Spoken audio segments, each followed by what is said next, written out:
In the final years of World War II, Allied intelligence received a disturbing report from the Eastern Front.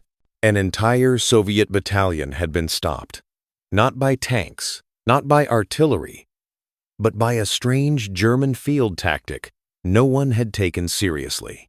At first, commanders dismissed the claims. Germany was low on fuel, short on tanks, and running out of experienced crews. How could they possibly halt a battalion with something so unusual? But the reports kept coming. Units described the same details. Soviet T-34 seconds suddenly immobilized. Crews abandoning vehicles.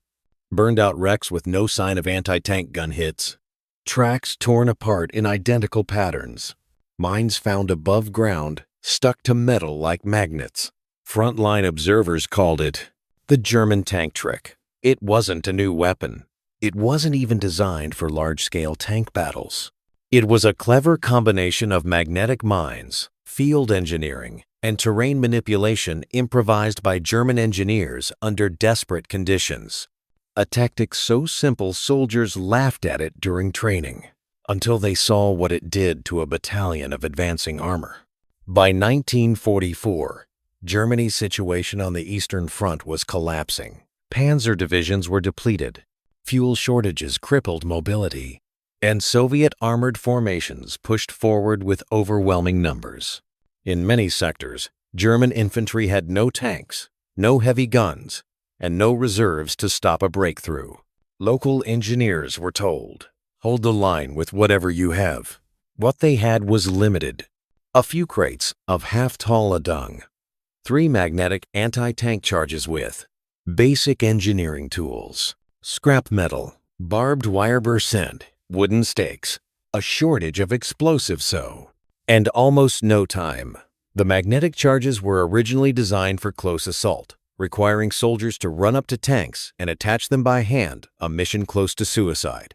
Most infantrymen considered them impractical. Some even joked they were good only for training posters. But the engineers saw a possibility others didn't. What if the mines didn't need to be placed by hand? What if the tanks could be tricked into hitting them? They began experimenting with metal decoys buried shallow under dirt better, wooden frames holding magnetic mines upright plus, metal sheets hidden along choke points, bait objects designed to attract the magnets, funnel-shaped corridors formed with debris. The idea seemed ridiculous, a trap built from junk materials, relying on magnets instead of armor-piercing guns. Many officers doubted it would work at all, but they were out of options. In the ruins of a small village near the Dnieper, the engineers prepared their unusual defense line, praying the Soviets would advance exactly as predicted. The first test came on a chilly night in late 1944. A Soviet armored battalion, advancing under moonlight, entered the engineers' trap without knowing it. The German setup was simple but deadly. Narrow forested paths guided tanks into pre-planned corridors. Magnetic mines were hidden behind metal and wooden decoys. Engineers waited in camouflaged positions, ready to trigger the charges if needed. As the first T-34 rolled forward, the mine clung to its hull, immobilizing the vehicle instantly. The crew attempted to reverse the magnetic mine held firm. Another tank, following too closely, triggered a second device. Within minutes, tracks were shredded, engines damaged, and chaos erupted. The Soviet troops were stunned. Reports later described, the tanks stopped as if struck by invisible hands. Crews abandoned them, and some fled into the woods under fire. By dawn, 22 Soviet tanks had been neutralized, without a single direct hit from conventional anti-tank artillery. Field officers initially suspected sabotage or an experimental German weapon, but intelligence confirmed it was a simple, improvised trap, a magnet trick, engineered from scrap, ingenuity, and desperation. The effectiveness of the tactic spread quickly among German units. Small teams could now hold choke points previously defended only by full battalions. Infantry could prevent armored advances without heavy weapons. Engineers became indispensable on the front lines, creating traps in hours. That night proved one thing: innovation, even in desperate conditions, could turn the tide locally, halting overwhelming enemy forces with minimal resources. After the initial success, German engineers quickly realized the first magnet trick had flaws. Mines could only hold so much weight before detaching set. Placement errors could render the trap ineffective.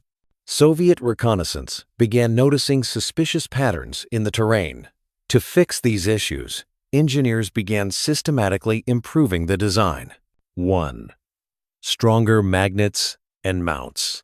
They sourced industrial magnets from local factories and reinforced the attachment points. Each mine could now cling to even the heaviest T-34 or KV series tank, ensuring immobilization. 2.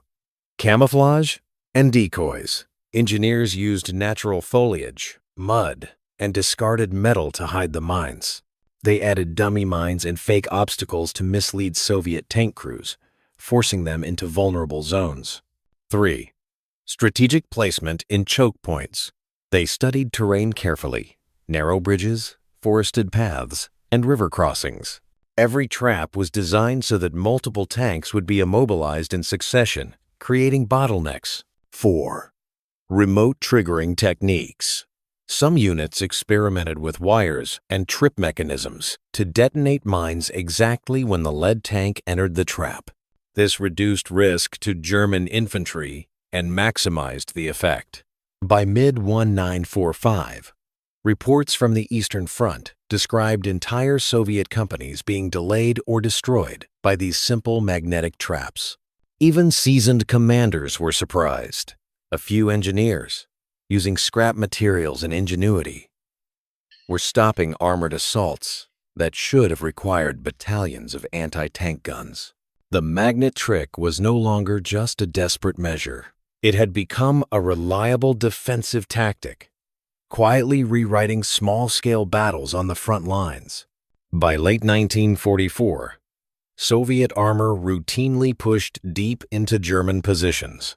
To counter this, a small German engineer detachment prepared one of the most effective magnetic mine ambushes ever recorded. Final terrain selection. They chose a narrow woodland corridor bordered by soft soil and thick roots terrain where tanks had no room to maneuver. Engineers planted over 70 magnetic mines along both edges, attaching some to buried metal stakes so the magnets would pull sideways into tank hulls. Multi-layered minefield. The Germans built the trap in 3 layers. 1. Forward row to disable the first tanks. 2. Secondary row to stop follow-up vehicles. 3. Rear row to hit any tank attempting to reverse. This ensured that once the first vehicle was hit, the entire column would be trapped. Silent deployment. The mines were placed just after midnight. Each engineer worked without lamps, guided only by moonlight to avoid revealing movement to Soviet scouts. They used gloves and cloth padding to reduce accidental noise from tools or metal parts. The waiting period. After deployment, the engineers hid in pre-dug positions. Weather logs from that sector noted light fog, a factor that would help conceal the mines even more. Within hours, Soviet reconnaissance reported the corridor as passable, not detecting a single device. The trap was now set. Once the first tank entered shortly before dawn, the kill zone would activate exactly as designed. At first light, the Soviet battalion advanced confidently, unaware of the trap ahead. 1. The first strike. The lead T-34 rolled into the narrow corridor. A hidden magnetic mine latched onto its underside, immobilizing it instantly. The crew attempted to reverse, but the following tank triggered a second device, creating an immediate domino effect. 2. Chaos in the ranks. Within minutes, 22 tanks were disabled. Engines were smoking, tracks shredded.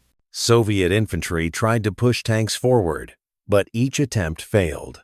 Reports from surviving Soviet soldiers later described invisible hands stopping the entire column. 3. The role of German engineers. From their concealed positions, engineers monitored the engagement. No soldiers directly engaged the tanks. Remote triggers and pre-placed mines did the work. Minimal risk to German troops. 4. Tactical outcome. By dawn, the entire corridor was blocked. Soviet forces were forced to halt their advance for hours, buying crucial time for German defenses elsewhere. This event became a case study in improvised anti-armor tactics. Small teams could stop far superior armored units. Ingenious use of magnets in terrain proved more effective than conventional guns in this scenario. The magnet trick demonstrated the power of engineering ingenuity under desperate conditions. The morning after the ambush, German commanders assessed the results. 22 tanks destroyed or immobilized. Minimal German casualties. Soviet troops in disarray for several hours. Reports highlighted the efficiency of the engineers' approach. 1. Psychological impact. Soviet tank crews became wary of similar traps in narrow corridors and forested paths. The fear of invisible mines slowed advances across multiple sectors. 2. Field innovation. Recognized. Higher command acknowledged the value of small, flexible engineering units. Though Germany was losing the broader war, tactical ingenuity could still shape local engagements. 3. Replication across the front. Other units attempted to reproduce the technique. Magnetic mines were manufactured and distributed in limited quantities. Engineers trained infantry in proper deployment. Choke points and natural obstacles were exploited systematically. 4. Limitations. Despite the success, the tactic was not scalable. Each trap required precise placement. Mines were scarce and needed careful handling. Well-trained reconnaissance could detect anomalies.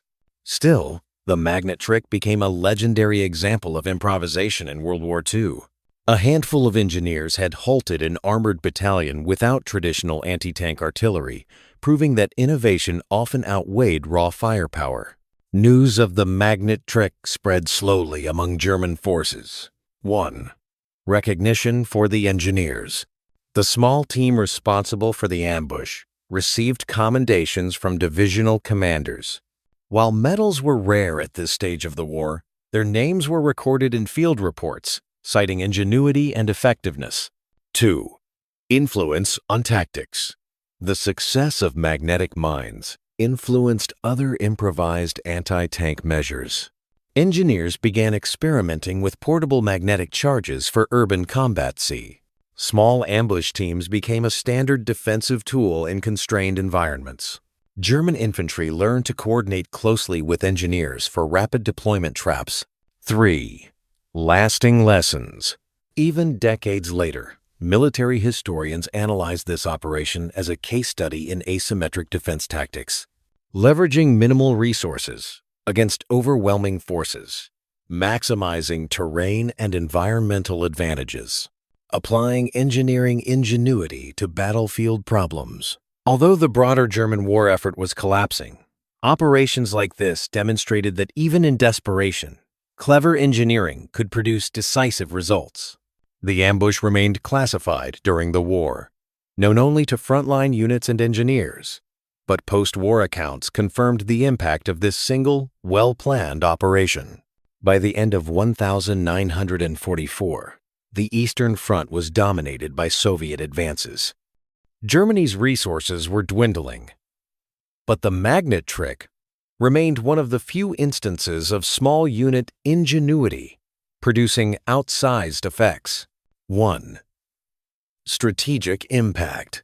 Though it could not change the outcome of the war, the ambush delayed Soviet armored movements in key sectors, bought time for retreating German units to regroup, demonstrated that engineering innovation could multiply limited resources. 2. Historical legacy.